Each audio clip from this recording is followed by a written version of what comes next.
Every single time somebody watches one of your YouTube videos, they decide, keep watching or watch something else. And the difference isn't in how good your ideas are, it's in how well you can make them click in your viewer's brain.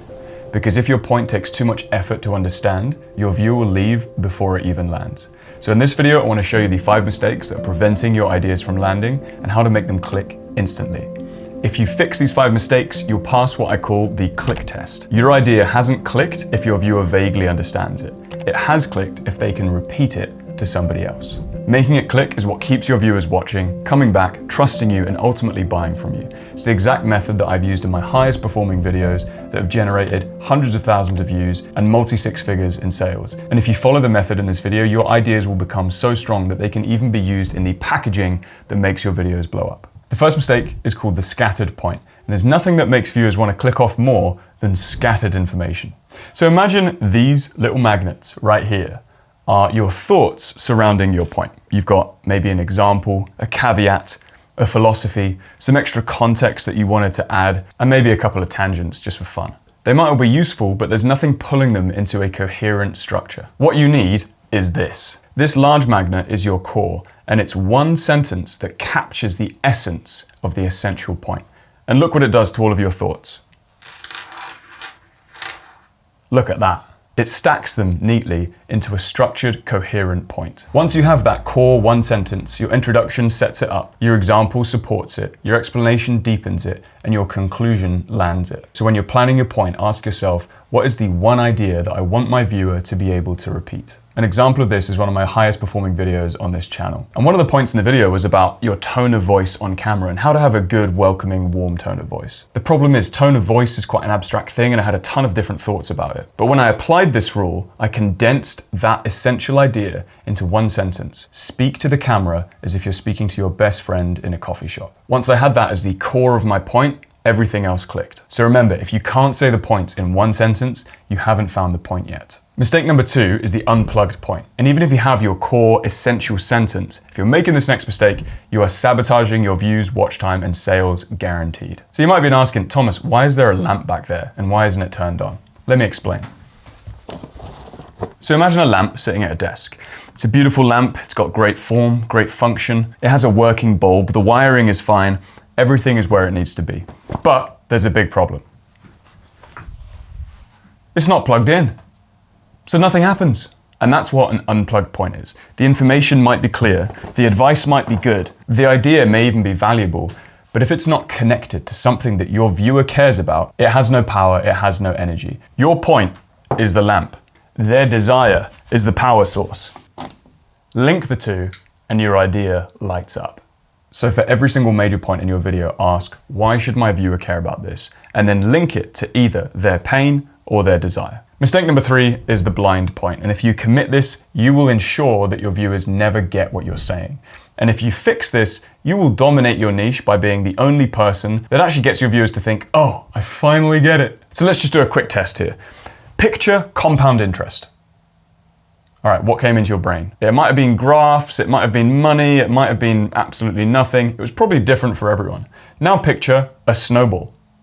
I can almost guarantee you everyone watching this video pictured the same thing, a snowball. Now just entertain this for a second. Imagine you're a 10-year-old and I'm gonna read you this sentence.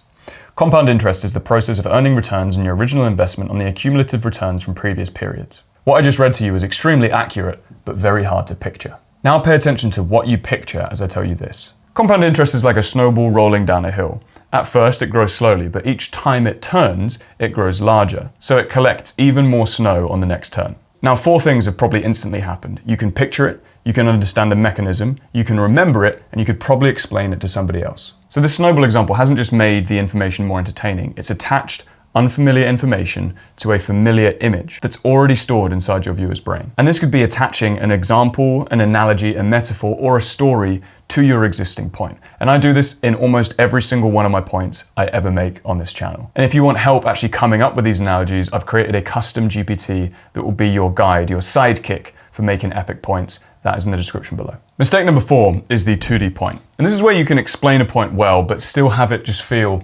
strangely forgettable. And as the name suggests, it makes your points kind of fall flat. And flat is not memorable, there's no passing the click test. So just imagine looking at a flat drawing of a cube. This is like an idea. And let's say in this example, I'm making a point about something kind of intangible, making it hard for myself. Something like the concept of authenticity. So let's write that here. So if I was to explain authenticity in a 2D way, I might say something like, authenticity is when you act how you genuinely feel. And whilst that is the definition of authenticity, it's still a bit flat, as you can see. So what we want to do is add the missing lines. And as you can see, this flat shape suddenly becomes three-dimensional. And what you're doing is showing the other side. And what's on the other side of authenticity? It is inauthenticity. And in one of my most popular videos, what I did was actually, instead of explain what authenticity is, I simply gave a definition of what inauthenticity is. Inauthenticity is feeling one way and then presenting yourself in another way.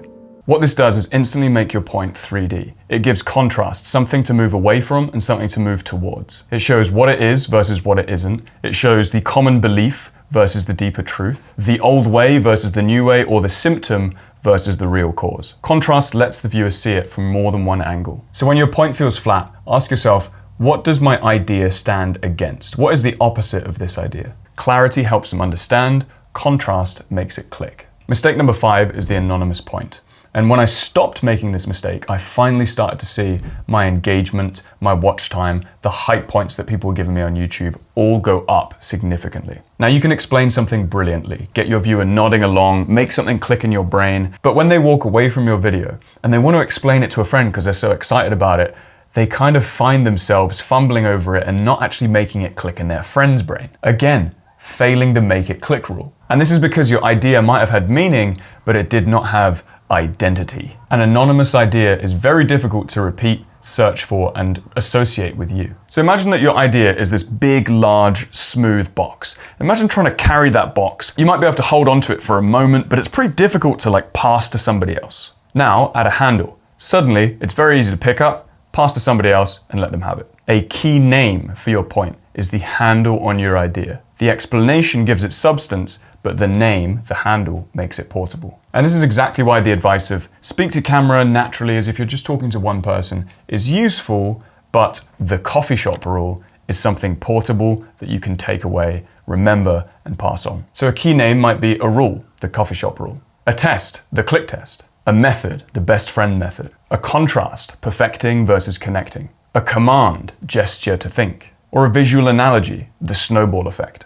The name isn't there to sound clever, the name is there to compress the meaning. And as I said in the intro, when the key name is strong enough, it can carry the entire video and become the packaging that makes your video blow up. As I said, if you want to plan out banger points in your own videos, I've got a free custom GPT that you can use called the pull paint point method. You can check that out in the description below. And this video, I think, is day number 21 or 22 of a daily upload that I've been doing this month on YouTube. If you want to find out how I've been making these videos every day, then you can watch this video next where I explain some of the productivity secrets.